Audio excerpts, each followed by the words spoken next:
Ngunit ang isa, masisiglang tunay, nais na sumapit sa ating samahan.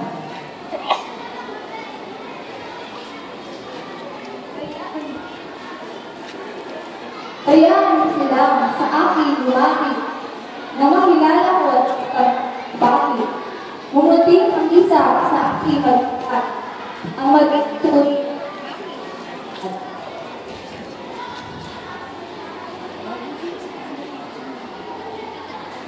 Nais ko magbigay ng liwanag.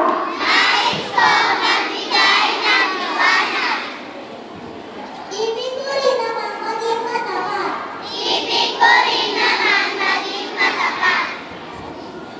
Pagalang sa kapwa matutuhan agad.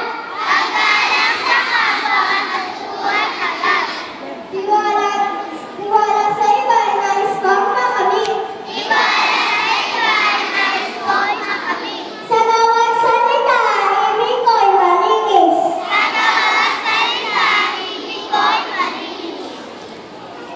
Ang mga bituin ay mumunting bata. Sa tahanan nila ay nagbibigay tuwa.